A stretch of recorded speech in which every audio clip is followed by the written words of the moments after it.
By now, you've all heard of Italian Wine Unplugged 2.0, the latest book published by Mama Jumbo Shrimp. It's more than just another wine book. The fully updated second edition was inspired by students of the Vinitaly International Academy and painstakingly reviewed and revised by an expert panel of certified Italian wine ambassadors from across the globe. The book also includes an edition by Professore Attilio Scienza, Italy's leading vine geneticist. The benchmark producers feature is a particularly important aspect of this revised edition. The selection makes it easier for our readers to get their hands on a bottle of wine that truly represents a particular grape or region. To pick up a copy, just head to Amazon.com or visit us at mamajumboshrimp.com.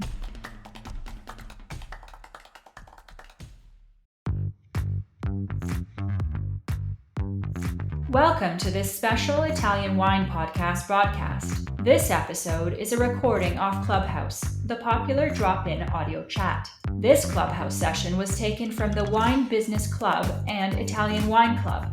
Listen in as wine lovers and experts alike engage in some great conversation on a range of topics in wine. If you enjoy listening, please consider donating through ItalianWinepodcast.com. Any amount helps cover equipment, production, and publication costs. And remember to subscribe and rate our show wherever you tune in.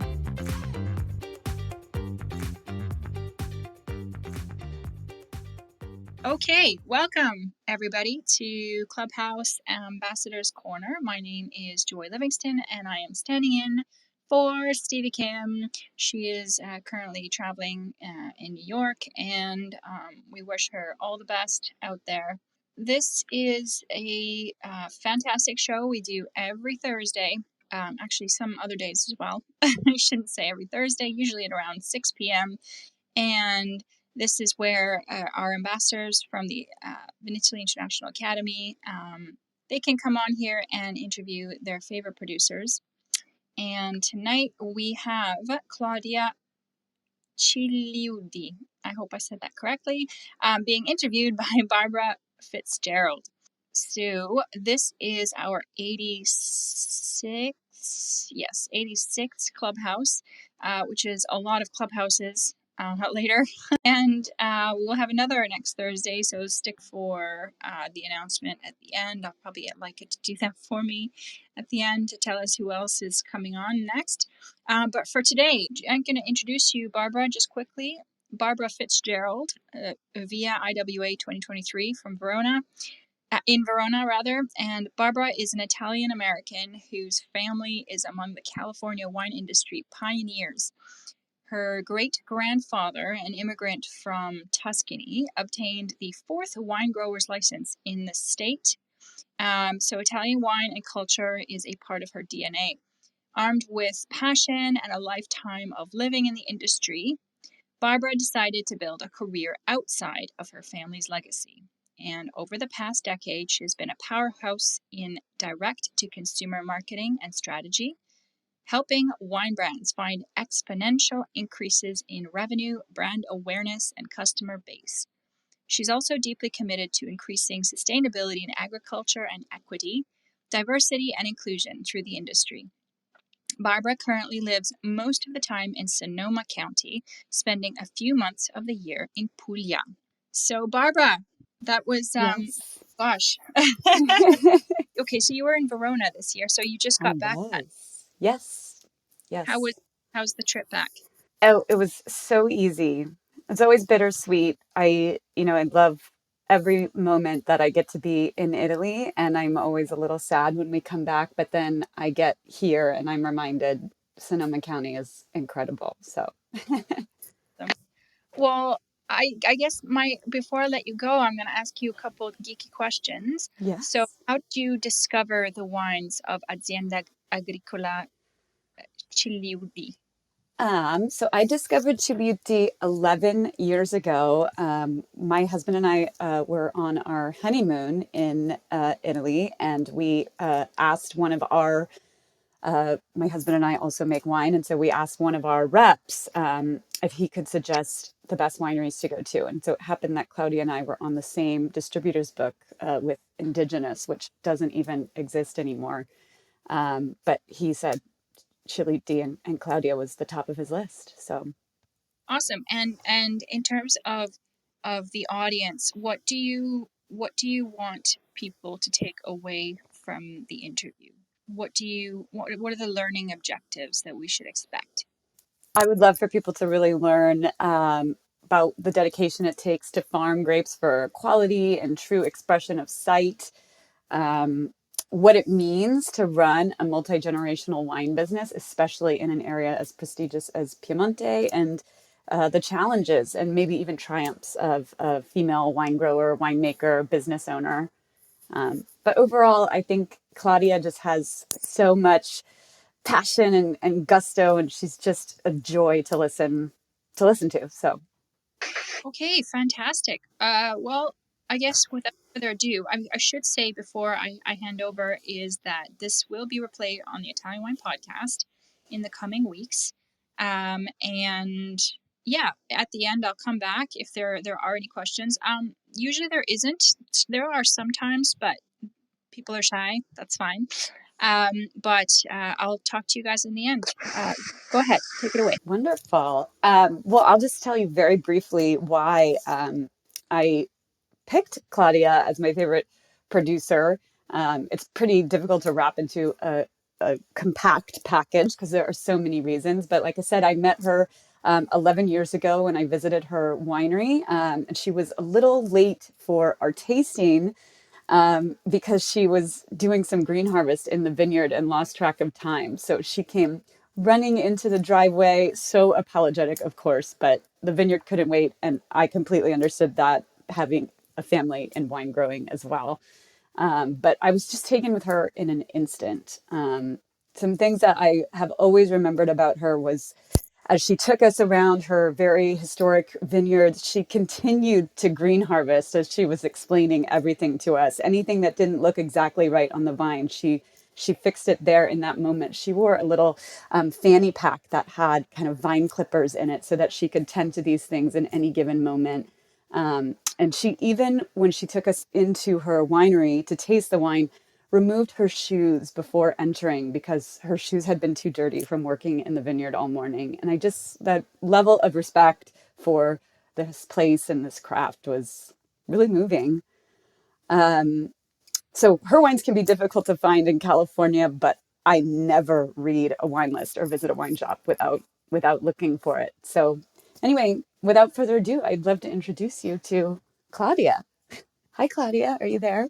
Hello, I'm there.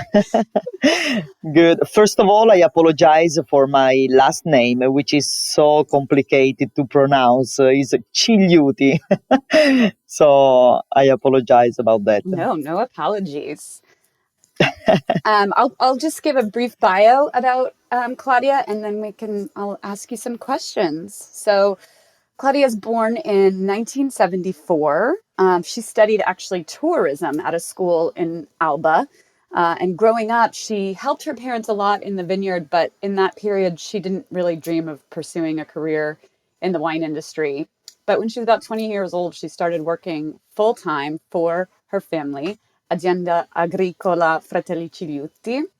And then her younger sister, Silvia, followed after her 5 years studying enology and also came to work with the family. So they are the fifth generation, and Claudia and Silvia run the company with their parents, Renato and Dina, and they spend most of their time in the vineyard. So Claudia manages most of the administrative aspects of the business, including marketing and exports, and her sister works mostly in winemaking. But again, as a whole family, they're all in the vineyard together. So they're just a small team of 6 people, the family, and then they have 2 additional employees. Did I get that all right? Yes, Okay, exactly. good. Exactly. Everything is good. Okay, so I'm going to ask you some questions. Yes, please. So what was it like growing up in Barbaresco? Is it kind of like, an industry town where everything revolves around winemaking and viticulture? Yes, I grew up in Neve.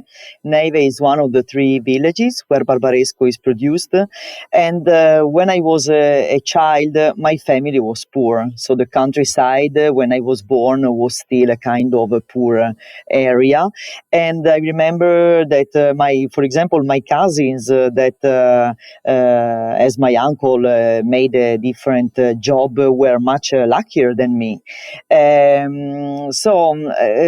I lived in a all the period of growth of this area. So from the poor countryside to the richness, from local sales to export, from no tourism to UNESCO heritage, where we are now, from low quality wines to great quality wines. In fact, we have had in the 86 a big scandal of methanol scandal that taught the people to drink a little bit less, but spending a little bit more money, choosing for quality. So this was the big movement from quantity wine to quality wine. And a lot of things changed in 40 years of my life. I'm almost 50, but I keep still being in the 40s. And so I was at that time. What I noticed, the relationship between producer was very close, and the producer met very often. The few producer making quality back in the 60s, 70s, my father's friends met quite often to taste their wines together. To when a good wine happened, they say, "Oh, wow, a good wine! How did you do?" So it was a lot of exchange ideas about winemaking and etc. And I was very lucky to grow in the middle of the vineyards and the hazelnuts. We also have hazelnuts in the valley, where is not a good area for vineyards production. And but of course, when I was a teenager and in summertime, I was helping my parents work in the vineyards. I was asked to help, of course, because holiday school are quite long in Italy, is 3 months, and the summertime in the countryside is the busiest time. So I was helping in the vineyards, and of course. I didn't dream to continue with this business. Actually, when I was a teenager, being a farmer's daughter was sometimes embarrassing. So to talk with my friends, and of course, I was dreaming something different. This is why I chose a school for tourism, because my dream was to travel, etc.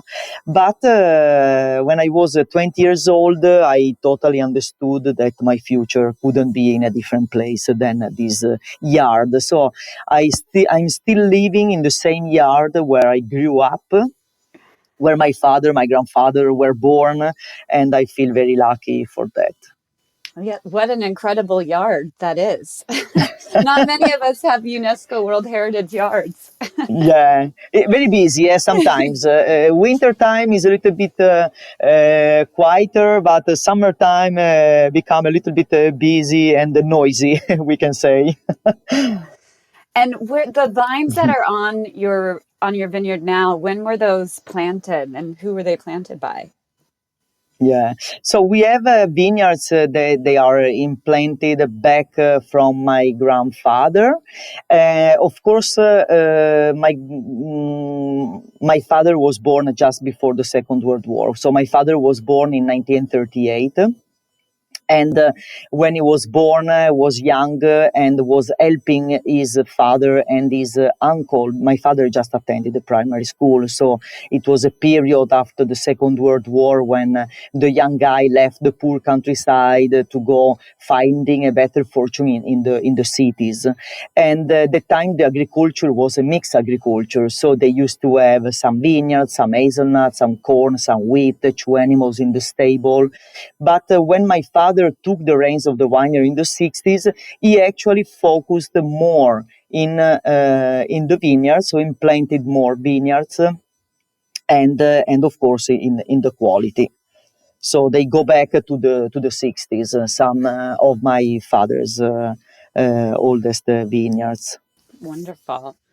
So your father was one of the original winemakers of Cigliuti, and what did you learn from him that you've taken with you? So my father, as I was telling, just attended the primary school, and he always have been a great farmer. So from him, I really learned how to take care of good care of the vines, respecting the environments, and of course having a lot of respect of the vines because they have to live so many years. So when you face you are in front of a vineyard, a vine, you don't just work for having that harvest, but you work in a way that sometimes you have you prefer to lose a little bit of that harvest to save the future of the vine. So it's like having a son, having a child that you grow step by step, and you have to keep for 80 years, even more sometimes. If I remember right, your father was one of the early adopters of green harvest, of dropping fruit. Is that right? Yeah, that's true. That's true. In fact, in the 60s, the climate was totally different from nowadays. And so the summer, the end of the summer and the autumn was more humid, and the temperature actually cooler than now. So it was very important to green harvest. But of course, for the people who suffered the fame during the Second World War, it was very hard to accept that a young boy was wasting the fruit down. So when they asked my dad, why you do that? What's happened? What's wrong with you that you waste the fruit? And my father said, I can't have both quantity and quality. I have to choose, and I choose for quality. Yeah. And so this is why I started to green harvest. Yeah. Italian Wine Podcast, brought to you by Mama Jumbo Shrimp. Did he do anything with those dropped grapes? Nothing. No. Generally, we still make the green harvest, but we cut them when they are still green, and they just go on the floor and they dry in few days, because generally we do in summertime, in end of July and the beginning of August. So they just dry on the soil. I witnessed you green harvesting. Yeah. So what are maybe some things that you had to learn for yourself that, weren't handed down to you? And maybe what are some changes that you've implemented in wine making or wine growing? So first of all, what what my father was not able to teach me was how to deal with importers and tastings. So the public relationship. My father always been a very shy person, working the vineyards. So I remember my first time I had to go to a tasting, and it happened to be in Switzerland, and I told my dad, why we don't go together so you can teach me. And my father said, I'm the worst person to teach you how to deal with a public. You will go by yourself, you will observe the other producer, and you will learn by yourself. And in fact, this is how I did. So I started to visit a few customers, and I was a little bit embarrassed, shy, and I didn't talk too much because I was a little bit, I didn't know if something was wrong to say in public or not. And finally, I learned by myself. So now I feel a little bit more. I feel a little bit more confident. Easy. Confident, thank you. Confident. Yes, you're welcome.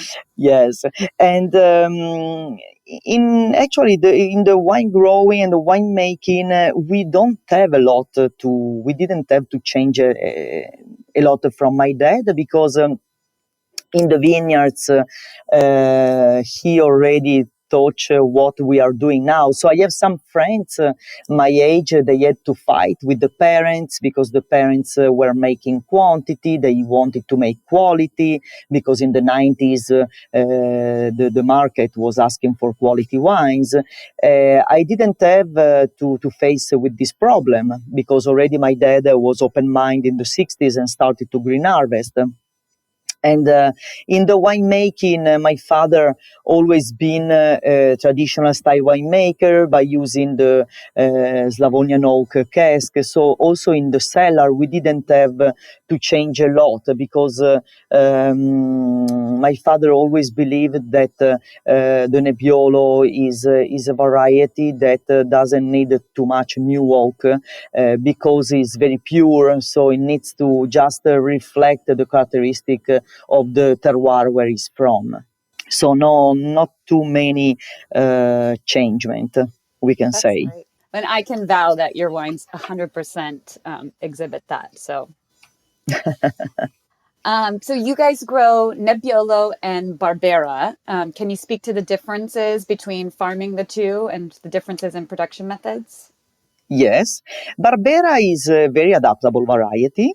In fact, you can implant a Barbera in different parts of the world, and it actually give good result.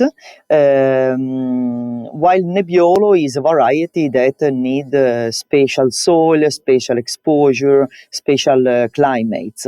Is a very Nebbiolo has a longer cycle, because it's the first to bud and the last to get ripe. And the Barbera, it's generally very generous. In fact, we have to green harvest a little bit stronger the Barbera than the Nebbiolo. And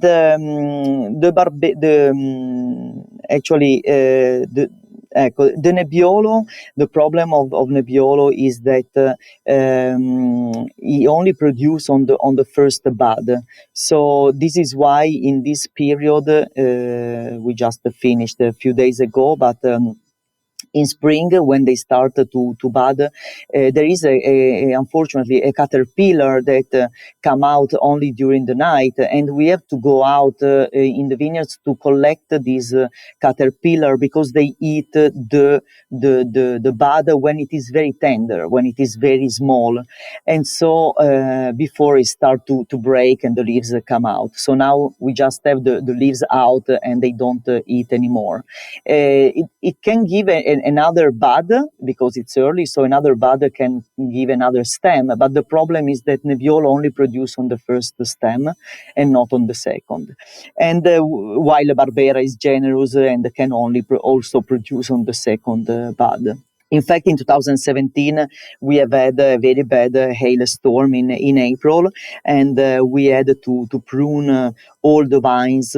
Another stem came out, so it was nice to have the good stem for the pruning of the next winter, but we lost minus 80% of the production. So it was just a few grapes, small grapes, 1 year and another there. So it was very sad. So Nebbiolo is kind of complicated sometimes. Yes, Barbera is very, very easygoing, we can say. Yeah. And is that the worst hail damage that you've ever seen? We had another one in 92. So 92 and 2017 was far, and so we could have survived. But luckily, we don't have this very bad. Okay, we don't know the future, but so far we didn't have so often. So it was fine. It was fine. Yeah. Good. And so you talked a little bit already how you make your Nebbiolo, but what about production for Barbera? Is it similar? Do you do something different to make the Barbera once it comes into the winery? Yeah, into the winery, we make a little bit longer fermentation for Nebbiolo and a little bit shorter for Barbera, which is about 8-10 days for Barbera and 20 for Nebbiolo.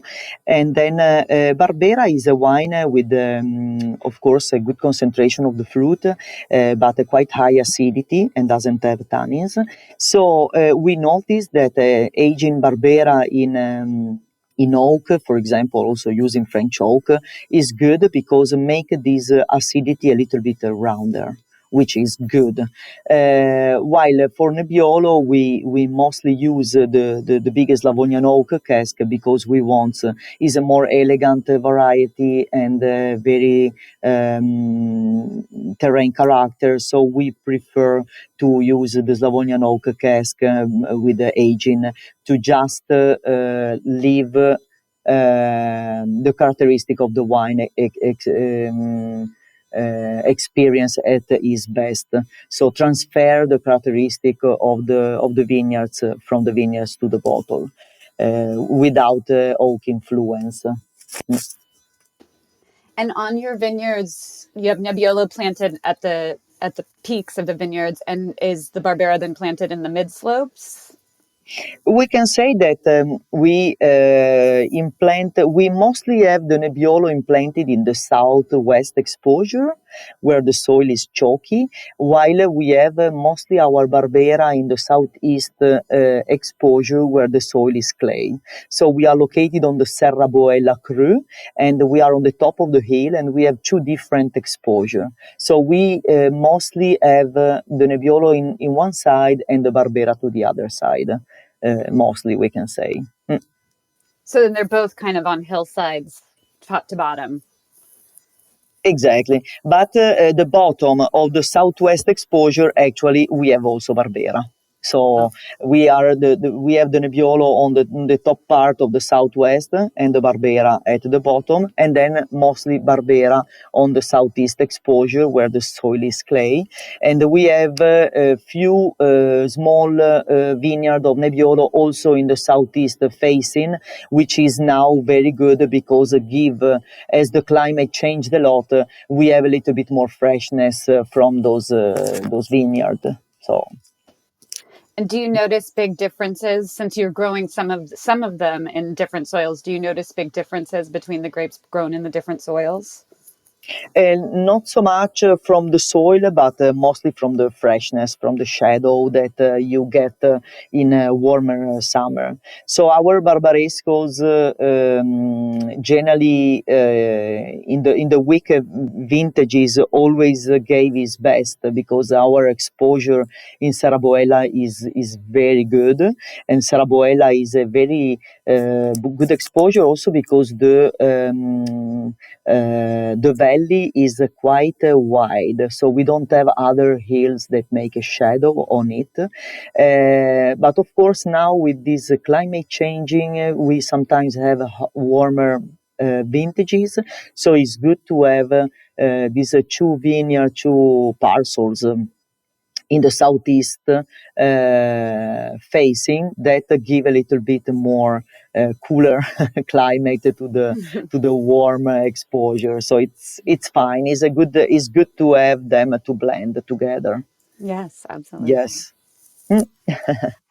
Can you talk a little bit about the importance of subsidies for your farming and for your production? And do you believe that subsidies can help to level the playing field for large producers and boutique producers in Piemonte?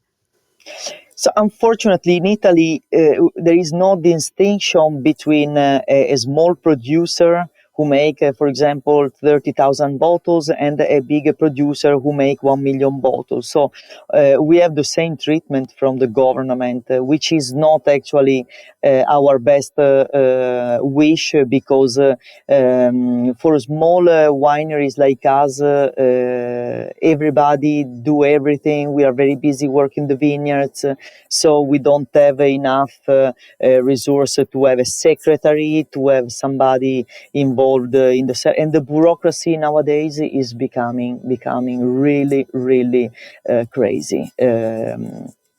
We would love to spend more time. I would love, because the bureaucracy is just on my person, unfortunately.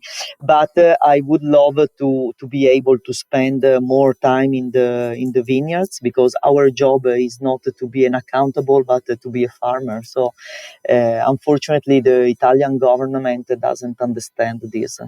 They should make our life much easier, and it is not like that, unfortunately. So the subsidies just kind of, they're not specific. It's not like you get, a specific subsidy for farming and then a specific subsidy for like bottling or something like that. You just get one kind of sum from them and you can direct it however you want. Exactly. Yeah, exactly. So that's a little, that's a little different than I think my romantic view. I come from California where there are no subsidies, so I always thought this romantic view that, oh, you get so much help, it must be so nice, but yeah, it's not actually yeah. like that. Yes, no. We don't get many subsidies. We would love honestly just to be able to make our job a little quieter, more relaxed in the vineyards without having too much control. This is just what we ask for. Yes. Yes, that's true. Well, that's a good lead into my next question. So, again, I'm here in California where we don't have any governing body that regulates viticulture and production. So, we can grow anything, anywhere, and vinify it kind of however we want. But obviously in Italy, you have the DOP system. So do you Yeah. think that this benefits both large and small growers and producers? And are there any specific pros or cons to that you want to discuss? Yes, for sure. This is important.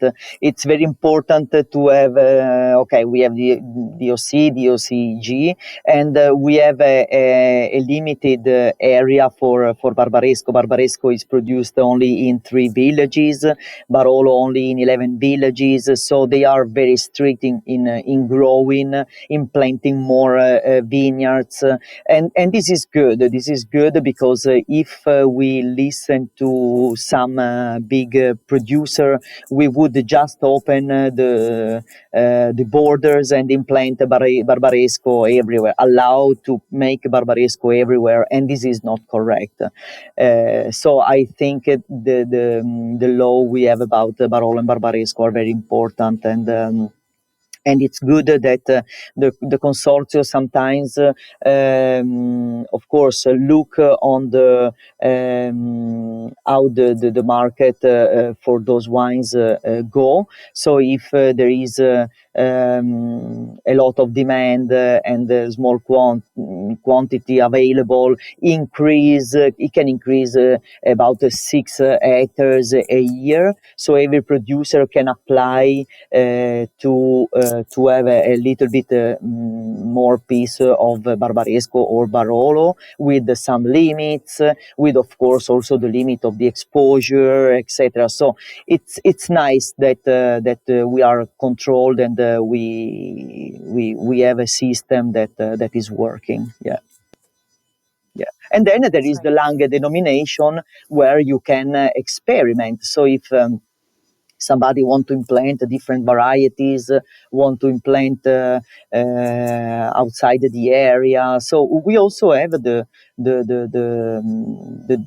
denomination to play with, a little bit more open, but it's good to keep the Barolo and Barbaresco a little bit strict. Yeah.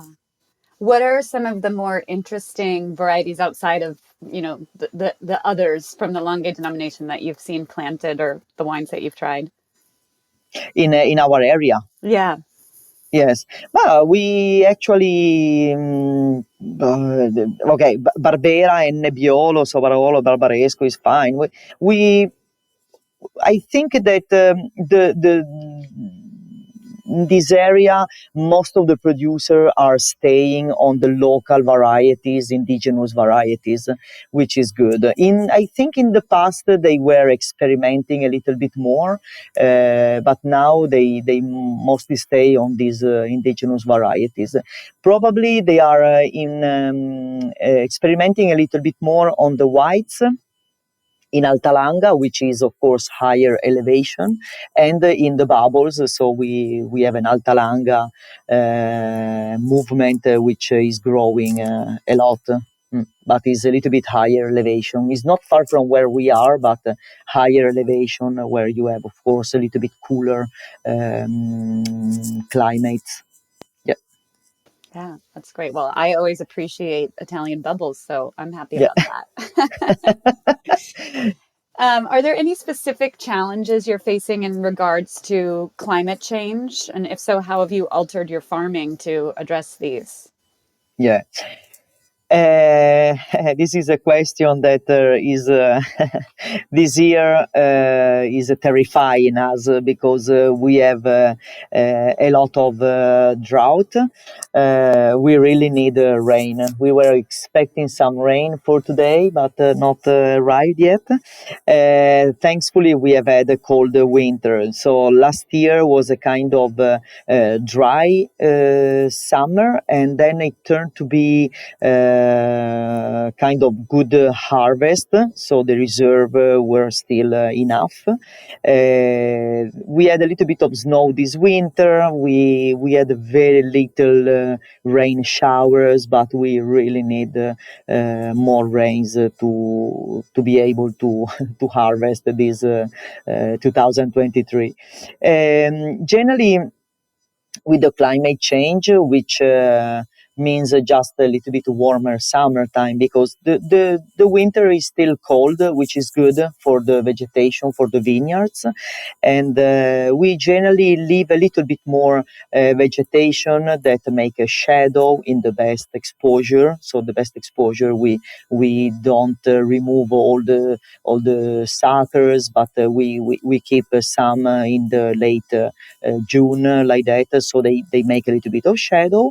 And of course, we are reducing a little bit the green harvest. So if back in the 80s, 70s, and 90s, we were making very strong green harvest, or also even in 14, in 2002. So vintages, they were a little bit more humid in summer, with more rains in summer. So we reduce a little bit stronger the green harvest.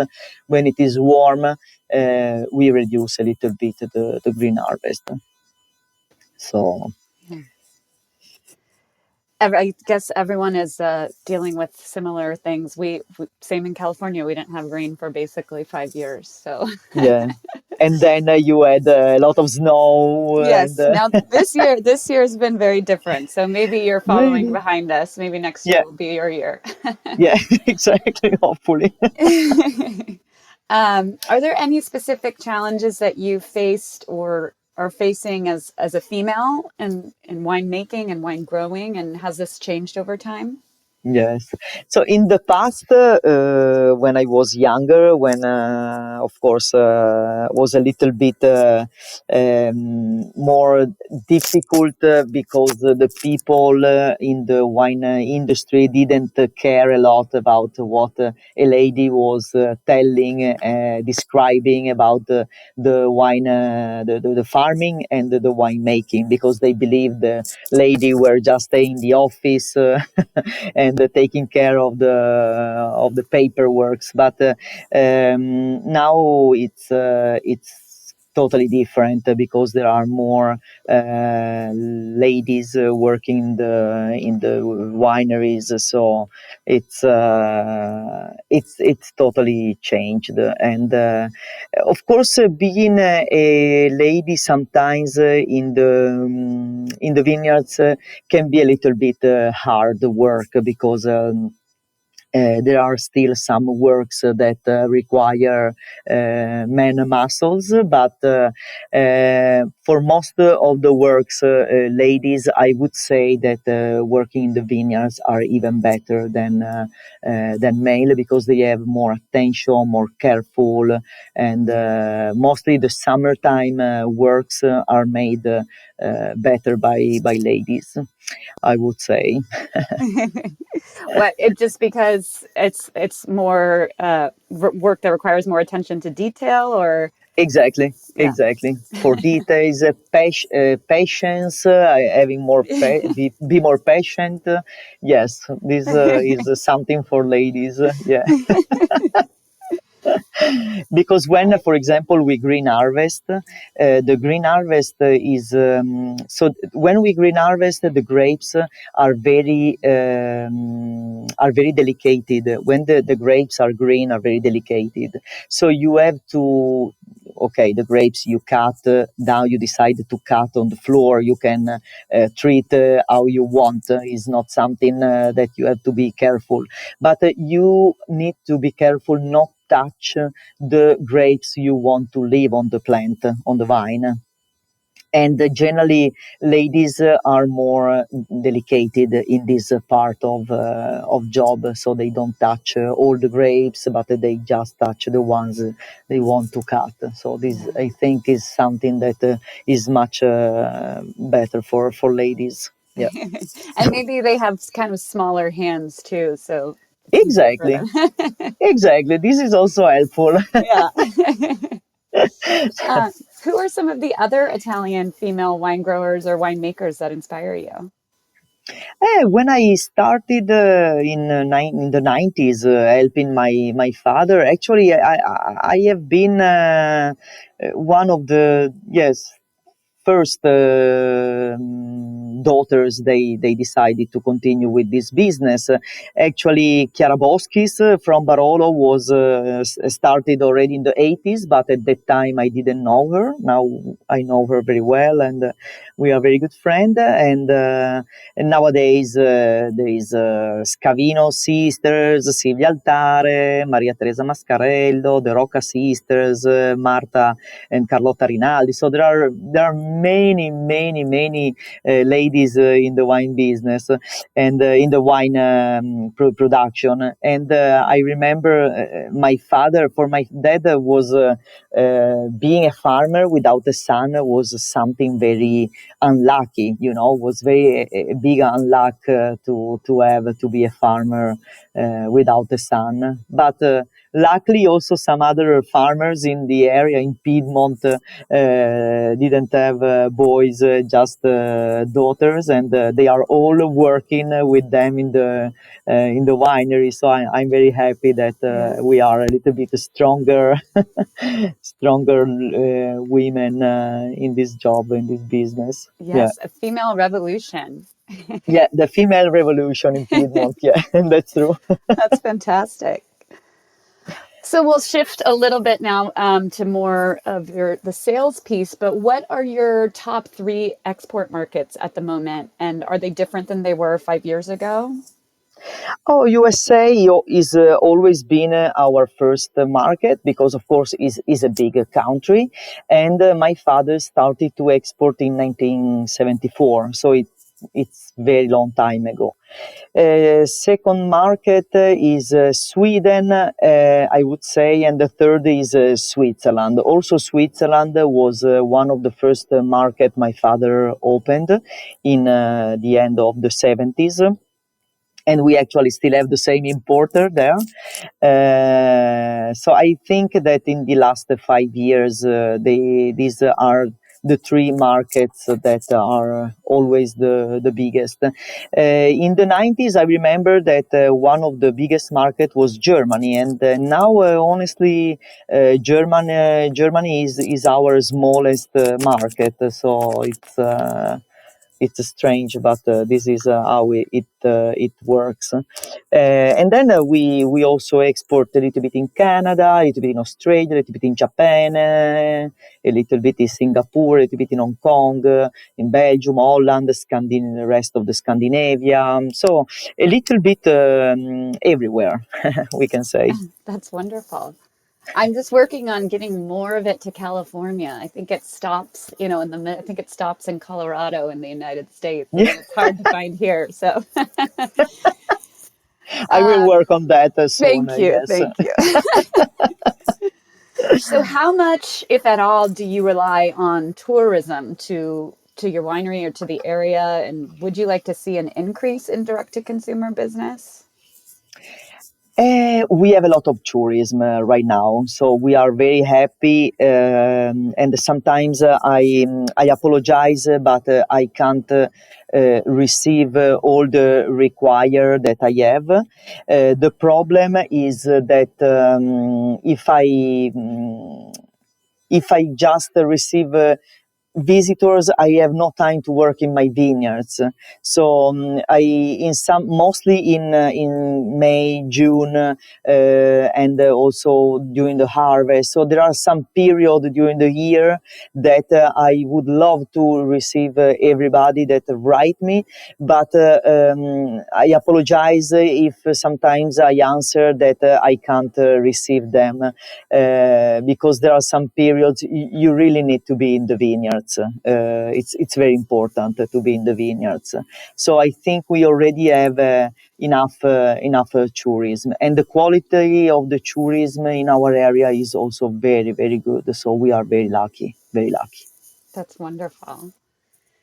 So I would say in California, some of our greatest post-pandemic challenges that we're facing in production, in the industry is labor shortage and rising production costs and supply chain issues. And is that the same for you in Piemonte? And if not, what are your greatest post-pandemic challenges? Yeah, the problem post-pandemic, yes, is that the employment is a big problem. So you don't find any people that wants to work in the vineyards. Even the foreigners, we still have a lot of foreigners, but the new generation are looking for a different job, and we don't have new people who wants to work the vineyards. And of course, for some reason I can understand, but I noticed that even in the restaurant business, it's hard to find sommeliers. It's hard to find people who want to work in the restaurant business, and a little bit everywhere. Talking with other people in different subjects, everybody complain about the employment. Yeah, so we don't have enough employees. And after pandemic, we can say that. Except from that, we almost forgot to have had a pandemic, because everything started to be normal, and so everything came back. Yeah, That's great.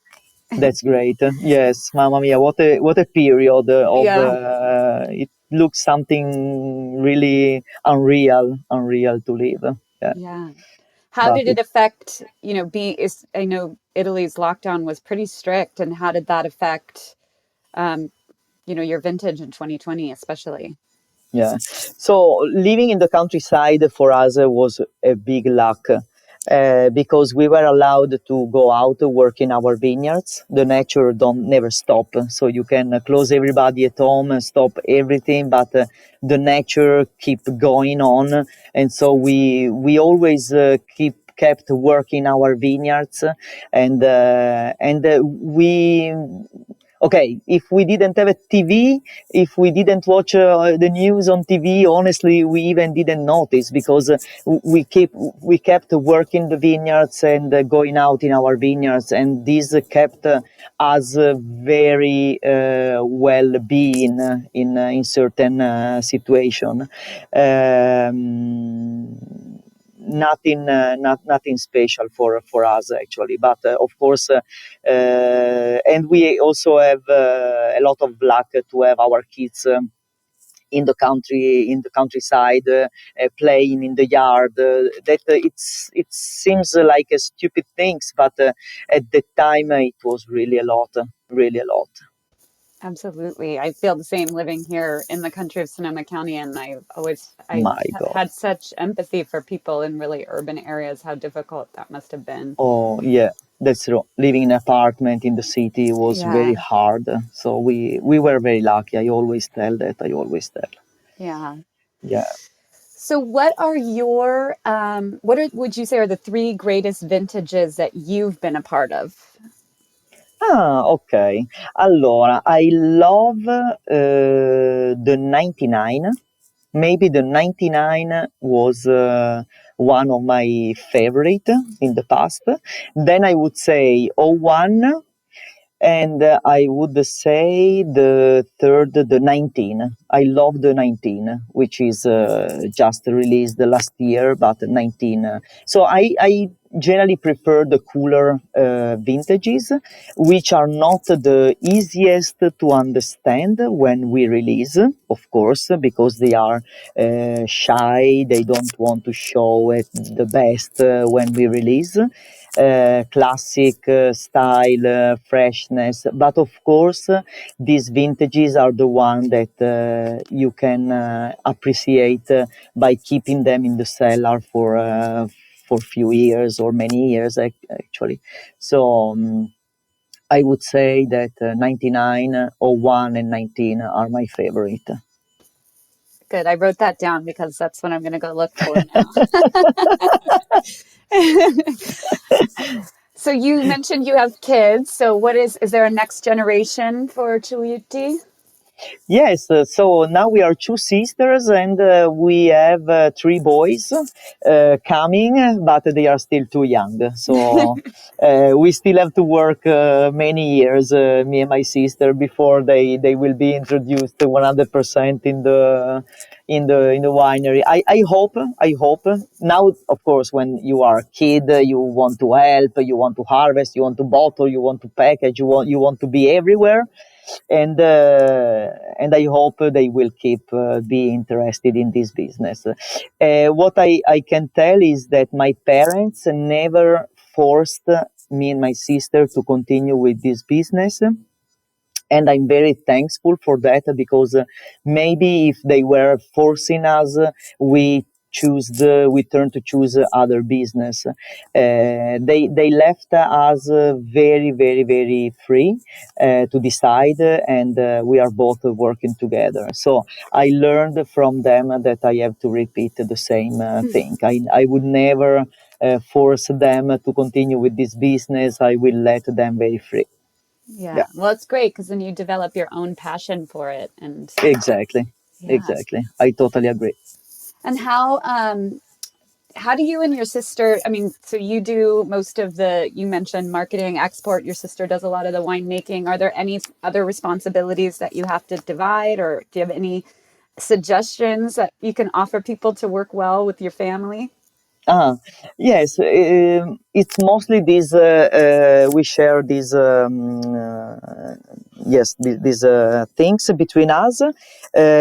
We have a very good relationship, and so because so when we have to do some restoration or new building, I let her decide, because she's better than me, and she let me decide in the subject where she believe I'm better than her. So there is a lot of respect.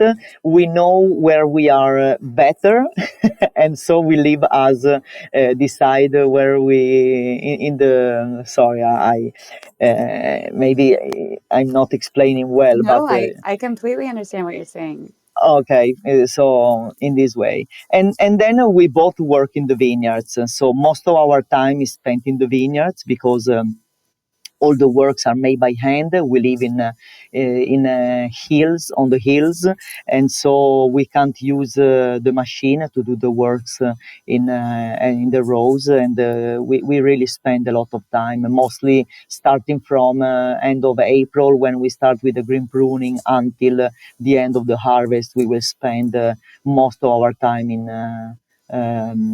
the vineyards, and I will do some bureaucracy in the evening and on Sundays, and then I will dedicate most of our time in the vineyards.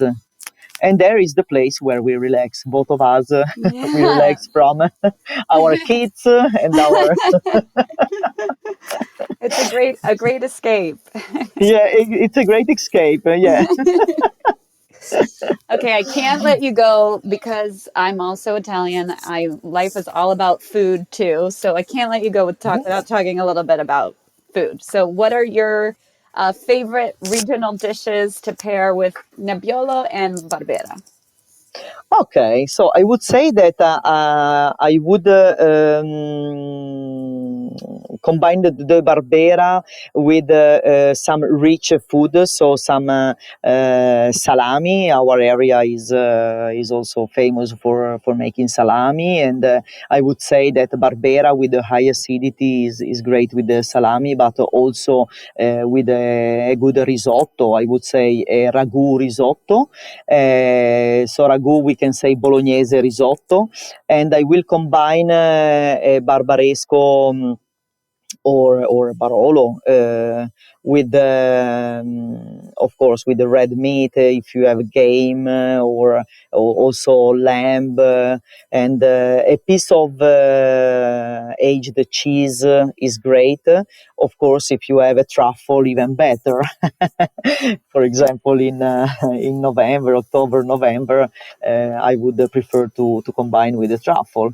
We also combine with the fish sometimes. So we also like to combine, which is not actually a regional specific dish, but the bacala, for example, can be our a regional dish as it was the only way to preserve the fish being under salt from the past. So it has always been our local Piemontese dish as well. So it's also very good with bacala. And how do you prepare the bacala? In umido or? In umido, sì. Yeah. I prepare. Allora, there is a two way that I like, or is in umido with parsley, a little bit of onion, a piece of garlic, a lot of parsley, and olive oil, and a little bit of tomato, but very little. And then you go with the bacala. Otherwise, I like to fry the bacala and separately make another potatoes, peppers, and onions, all fried together, and then you combine these two dishes together, and it's great. And this is also good with Barbera, I would say, as you deep fried the bacala. Also, the Barbera can be a good combination with this dish. It sounds fantastic. You know, it's only 10 o'clock in the morning here, but I could eat all of Yeah. that right now. Yeah, some recipes. I like cooking, and I make my own bread. I have my own mother's yeast, so Oh, wow. I like cooking. I have more time in the winter time than in the summertime, but yes, it's Yes. something good. Yeah. Have you had a good year in Piemonte for truffles?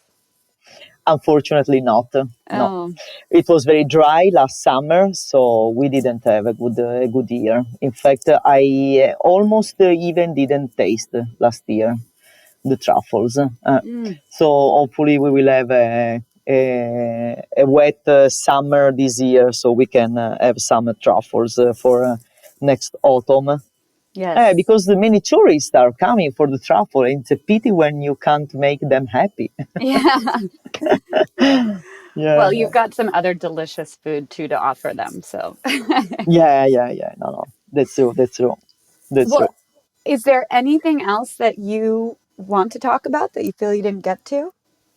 I think we talk about a little bit of everything. See. Well, it looks like actually we just had a question pop up in the chat. Someone is curious Okay. to know if you or your sister have ever tried making a white wine. Oh, wow. So we actually started to experiment 10 years ago with a white wine, and it's a Chardonnay. And we just released this year, the 2019. Is in Saraboella. Is a very small production. We make 600 bottles a year, so very small production. And yes, that's true. We wanted to start to experiment a little bit on the white. So we tried to make a Burgundy style of Chardonnay, but the production is small, and we are not going to grow. The idea is not to implant more Chardonnay, but we are very happy to have decided to make it. Yeah, we really like. Well, hopefully I'll get to try it soon. I love Chardonnay because it's so expressive of where it comes from. So it's always Exactly. interesting to see what's going on where. Well, okay, those were all my questions. So I'm going to pass it back over to Joy. But truly, Claudia, I just want to thank you so much. Grazie mille for your time, because you No, you thank have you. been a North Star for me since I met you all those years ago. Uh, So thank you, thank you, thank you. Happy Easter, everybody. Happy Easter as well to you guys. I that was a lovely conversation. And yeah, wow, you guys could keep going. I think that if there were questions, I'm gonna have to forward them to you on your emails because we are out of time. Just before we go though, what is our next Clubhouse? Hi, so the next one is on Thursday, on April 13. Charlotte Ho, she's going to be actually in Milan together with Sonia Spadaro Molone. So they're going to do a Clubhouse together. So that's going to be Thursday next week. Super. Okay.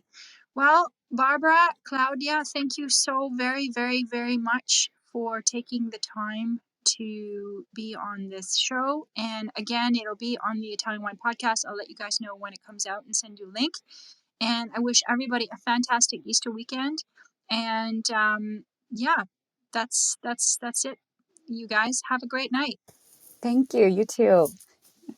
Ciao, everyone. Thank you. Thank you. Bye-bye. Thank Bye. you. Bye.